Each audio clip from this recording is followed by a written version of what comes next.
It was raining again. It always rained on the mornings I had to walk to work.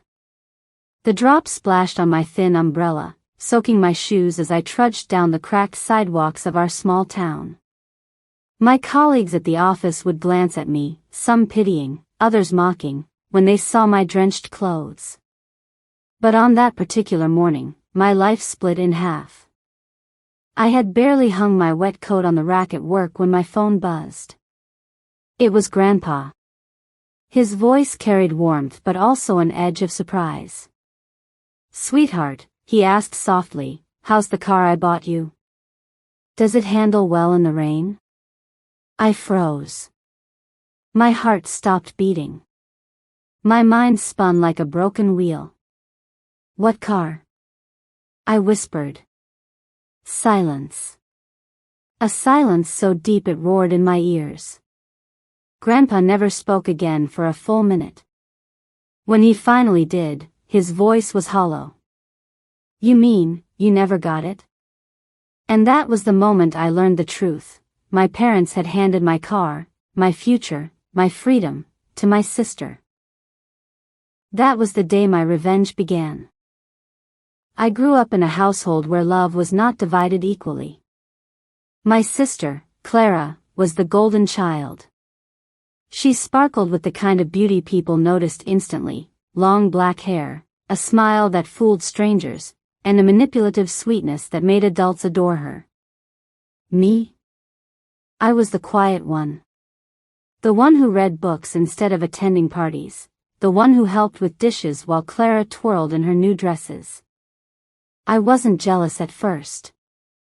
At least, I convinced myself I wasn't. But the imbalance became clearer as we grew older. When Clara wanted new shoes, Mom and Dad bought them without question. When I needed a new backpack for school, I was told to make do. It was a pattern, small betrayals stacked like bricks in a wall around my heart. And I swallowed it all, silently. But the car, that was different. That wasn't small. That wasn't something I could swallow. Grandpa had always been my safe place. He was the only one who noticed me, who listened when I spoke. After high school, when I got a job downtown, he insisted I shouldn't walk miles in rain and snow. He promised to take care of it. What I didn't know was that he bought me a car, a small, red Toyota, simple but new. It was meant for me. His gift. His way of saying, "You deserve comfort, too." But my parents gave it to Clara. Without telling me. Without shame. Every rainy step I took, every humiliating glance I endured from coworkers who pitted the girl who walked in storms, could have been avoided. That knowledge cracked something inside me. I called Grandpa that evening. My hands shook as I dialed. "Grandpa," I whispered, "they never told me. They gave the car to Clara." He sighed, a sound of old age and betrayal. "Your parents. I trusted them. I can't believe," his voice trailed. Then steel entered it. "Sweetheart, I'll make this right." But I didn't want Grandpa to fight my battles. For once, I wanted control. The confrontation happened at dinner 2 days later. I came home late from work, wet as always, and Clara was lounging in the driveway, keys twirling in her fingers. The car was gleaming under the porch light. "Like my new ride?" she smirked.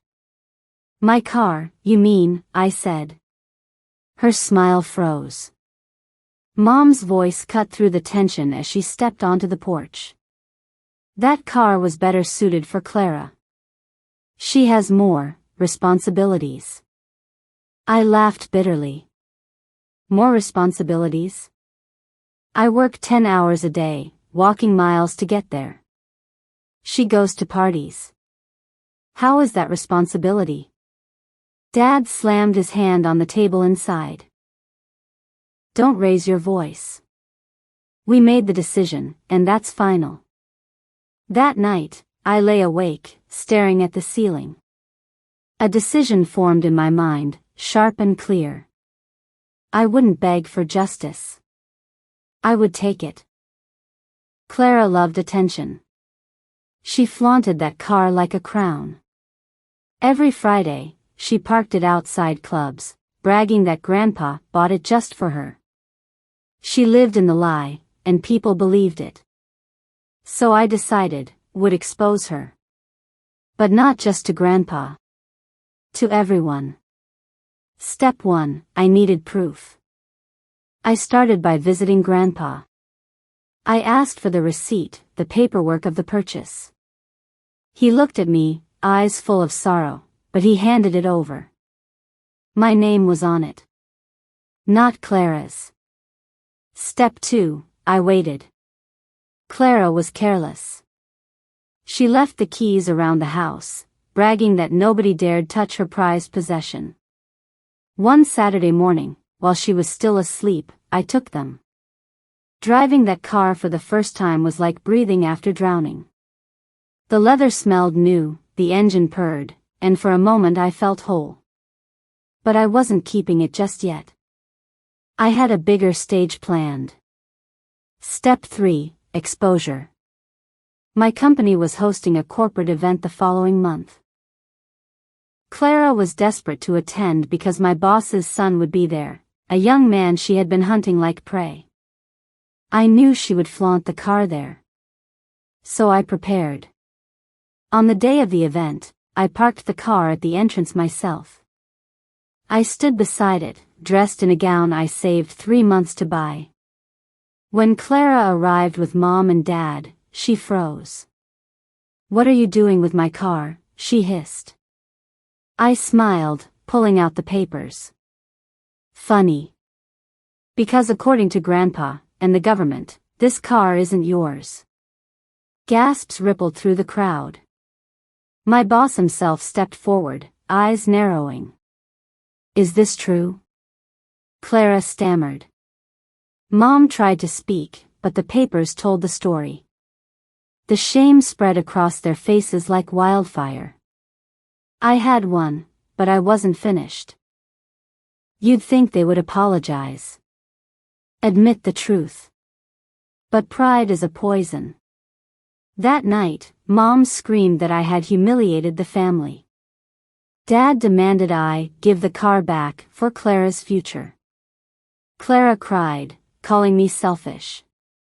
I laughed in their faces. For years, you stole from me. You ignored me. Now I take back one thing that was mine, and suddenly I'm the villain. I refuse to hand it over. But revenge has consequences.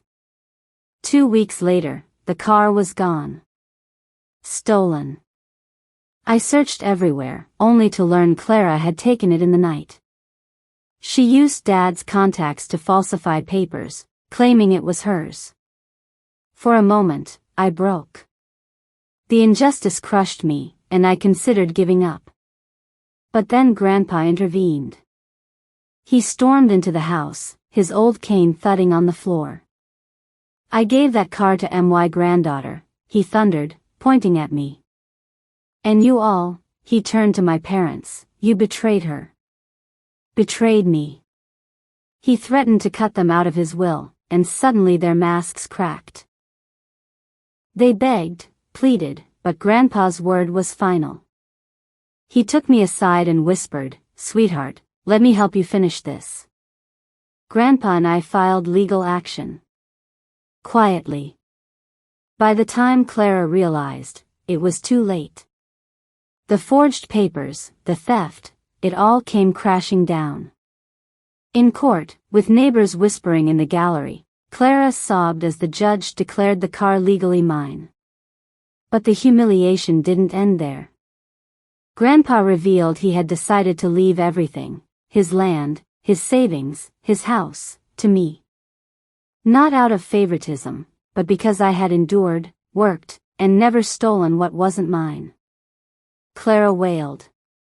Mom and Dad sat pale, realizing their golden child's crown had shattered. I drove home that night in my car, rain pouring on the windshield. But for the first time, I wasn't cold. I wasn't broken. Revenge didn't erase the years of neglect. It didn't fill the hollow spaces inside me where a parent's love should have been. But it gave me power. It gave me a voice. Now, when I drive past those old sidewalks, I sometimes see another young girl walking in the rain. I stop, roll down my window, and offer her a ride. Because I know what it feels like to be forgotten. To be robbed of what is yours. And I also know what it feels like to rise, to strike back, and to win. Grandpa always tells me now, with a smile, that car is more than a car, it's proof you refuse to stay silent. And every time I grip the wheel, I remember, revenge isn't about destroying others. It's about reclaiming yourself. The end.